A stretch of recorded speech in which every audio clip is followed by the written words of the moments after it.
Assalamualaikum warahmatullahi wabarakatuh. Perkenalkan, nama saya Raisa Oktavia Prawita dari Prodi Sastra Inggris. Saya ingin menjelaskan tentang apa yang telah saya pelajari di semester 1 ini dari materi ke-8 hingga materi ke-12.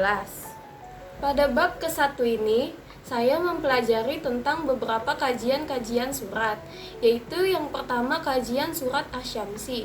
Surat Asy-Syamsi adalah surat ke-91 yang terdiri dari 15 ayat. Asy-Syamsi artinya matahari yang diambil dari ayat pertama. Surat ini mengingatkan bahwa kebahagiaan manusia adalah dengan mensucikan dan mengembangkan diri dengan pengembangan yang baik, serta menghiasinya dengan ketakwaan dan menghindari dari segala kedurhakaan. Sebaliknya, ketidakberhasilan meraih sukses adalah dengan memendam potensi positif itu. Ini dibuktikan oleh surat ini dengan pengalaman pahit generasi terdahulu. Lalu yang kedua yaitu kajian surat Ad-Duha. Surat Ad-Duha adalah surat ke-93 yang terdiri atas 11 ayat. Surat ini termasuk golongan surat Makkiyah. Nama Ad-Duha diambil dari kata yang terdapat pada ayat pertama, yang artinya waktu matahari sepenggal naik, menerangkan tentang pemeliharaan Allah Subhanahu wa Ta'ala terhadap Nabi Muhammad SAW dengan cara yang tak putus-putusnya. Larangan berbuat buruk terhadap anak yatim, orang-orang yang meminta-minta, dan mengandung pula perintah kepada Nabi supaya mensyukuri segala nikmat. Lalu kajian surat yang ketiga yaitu surat Al-Insyirah. Surat Al-Insyirah menjelaskan tentang Allah memberikan cobaan sesuai dengan kemampuan hambanya. Selain itu, kita diperintahkan agar setelah selesai mengerjakan suatu amal perbuatan, segera mengerjakan amal perbuatan lainnya. Surat Al-Insyirah mengingatkan kepada kita bahwa satu-satunya tempat untuk memohon hanyalah Allah semata. Lalu, yang keempat surat An-Naba. Pada surat An-Naba ini menjelaskan tentang yang pertama, tanda kekuasaan Allah sebagai bukti adanya hari kiamat. Yang kedua, peristiwa yang terjadi pada hari kiamat. Yang ketiga, azab yang diterima orang-orang yang mendustakan ayat-ayat Allah. Yang keempat, penyesalan orang-orang kafir ya pada hari kiamat. Pada bab kedua ini saya mempelajari tentang leadership. Leadership adalah kepemimpinan atau iman. Menurut Chester Barnard, kepemimpinan adalah suatu kemampuan seseorang pemimpin dalam membujuk, mengatur, dan mempengaruhi bawahannya agar melakukan apa yang dia katakan. Kepemimpinan dibagi menjadi 3 teori. Yang pertama, Great Man Theory, yaitu pemimpin yang membawa perubahan sosial dan menghalangi orang lain yang mencoba melawan dan melakukan hal-hal yang tidak diperintahkan. Yang kedua, Leader Role Theory, yaitu pemimpin yang memiliki karakter individual dan model kepemimpinannya berdasarkan dengan situasi, sehingga dia memimpin sesuai dengan apa yang ia inginkan. Yang ketiga yaitu Trait Theory, yaitu pemimpin yang memiliki karakteristik dan sifat yang ambisius, peka, confident, energik, dapat diandalkan, dan kooperatif. Lalu model-model kepemimpinan itu ada 2. Yang pertama, kepemimpinan transformasional, yaitu pemimpin yang dapat memotivasi anggotanya untuk lebih giat bekerja dalam mencapai tujuannya. Yang kedua, kepemimpinan karismatik, yaitu kepemimpinan yang dapat merumuskan visi misi dengan baik, menyadari kemampuannya dirinya sendiri. Kemudian ada beberapa contoh sikap yang harus dimiliki oleh seorang pemimpin, yaitu yang pertama jujur, rajin, dapat dipercaya dan diandalkan, confident, energik, kooperatif, dan lain-lainnya. Lalu kemudian adapun kunci kesuksesan untuk menjadi seorang pemimpin. Yang pertama, dapat menjadi contoh, dapat menginspirasi orang lain, dan dapat memberikan visi dan misi yang tepat.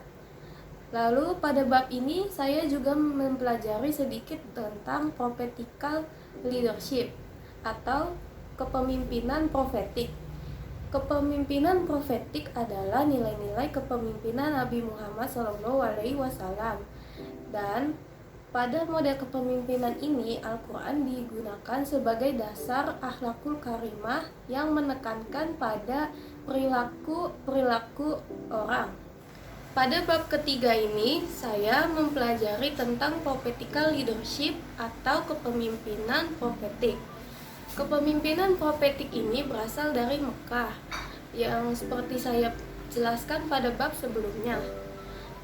Kepemimpinan profetik ini memiliki 4 fungsi, yaitu yang pertama sebagai perintis, yang kedua sebagai penyelaras, yang ketiga sebagai pemberdaya, dan yang keempat sebagai panutan. Lalu, kepemimpinan ini memiliki beberapa nilai-nilai, yaitu beberapa diantaranya. Yang pertama, lemah lembut. Yang kedua, menghindari ucapan yang keras atau kasar. Yang ketiga, rendah hati. Yang keempat, mengampuni dan memohon ampunan. Yang kelima, musyawarah. Yang keenam, memiliki tekad yang kuat. Yang ketujuh, tawakal.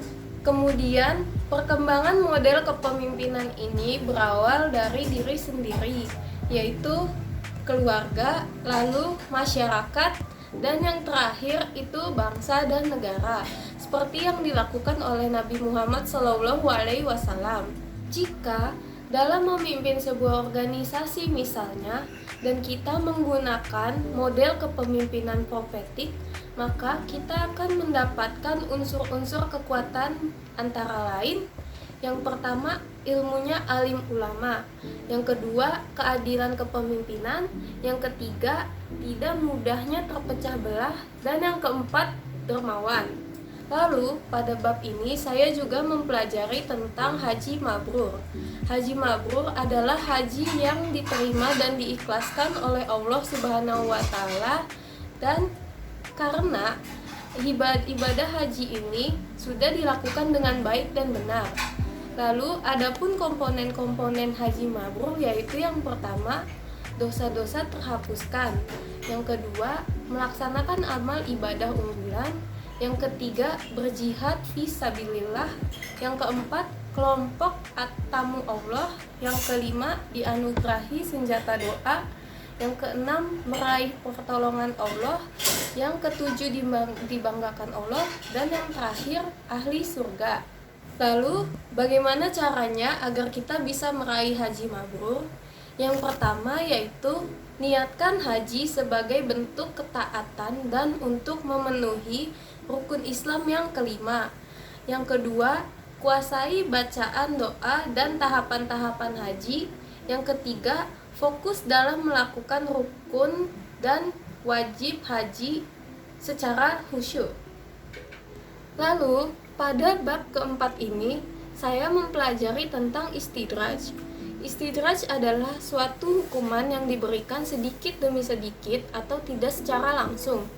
Dalam tafsir Ibnu Katsir, menggambarkan kehidupan seorang hamba yang dalam istidraj, yaitu dengan dibukakannya pintu rezeki dan sumber penghidupan seperti kedudukan, jabatan, kehormatan, hingga menjadi orang terpercaya dan menganggap diri mereka di atas segalanya.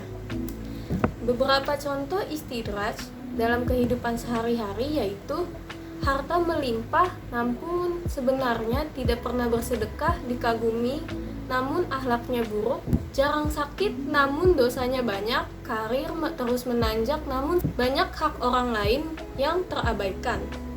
Lalu, contoh bahaya istidraj dalam kehidupan berbangsa dan negara yaitu ketika organisasi semakin maju, namun mereka mengembangkan organisasi mereka dengan uang korupsi. Lalu, bagaimana caranya agar kita terhindar dari istidraj? Yaitu dengan cara bertobat dan rutin beribadah menjadi salah satu caranya. minta ampun kepada Allah Subhanahu wa Ta'ala, dan juga jangan lupa untuk sholat 5 waktu dan membaca Al-Quran agar kita selalu dekat dengan Allah. Lalu pada bab kelima ini saya mempelajari tentang energi pembaruan untuk membangun moralitas bangsa. Orang yang memegang etika dan prinsip pembaruan diantaranya kelompok tasawuf, yaitu berupa pembaruan akhlak. Tasawuf itu adalah kesempurnaan dalam Islam, kesempurnaan dalam iman, kesempurnaan dalam ihsan, dan kesempurnaan dalam amal. Contoh pembaruan di negara muslim, misalnya di Sudan, berjuang membebaskan rakyat dan negara Sudan dari penindasan penjajahan Inggris. Yang kedua, di Libya, melawan imperialis Prancis. Yang ketiga, di Somalia dikenal sebagai mata anak panah gerakan pengusir Inggris. Dalam pembaruan ini terdapat juga beberapa tantangan, bukan hanya ancaman fisik tetapi lebih pada mindset atau pola pikir melalui berbagai modus yang sejalan dengan arus modernisasi. Teknologi informasi yang berdampak pada kerusakan tatanan nilai sehingga semakin jauh kepada tauhid sebagai nilai Mekah dan Madinah dan meruntuhkan nasionalisme dan jatuh pada kolonialisme. Ada beberapa tanda kerusakan bangsa. Yang pertama, meningkatnya kekerasan dan ketidakjujuran. Yang ketiga, semakin tingginya rasa tidak hormat kepada orang tua, guru, dan orang yang lebih tua. Lalu yang keempat, pengaruh teman sebaya terhadap kekerasan. Yang kelima, meningkatnya kebencian dan kecurigaan. Yang keenam, penggunaan bahasa yang buruk. Yang ketujuh, penurunan etos kerja. Yang kedelapan, menurunnya rasa tanggung jawab. Yang kesembilan, meningkatnya perilaku merusak diri. Yang kesepuluh, rusaknya moral bangsa. Sekian video dari saya, kurang lebihnya mohon dimaafkan. Wassalamualaikum warahmatullahi wabarakatuh.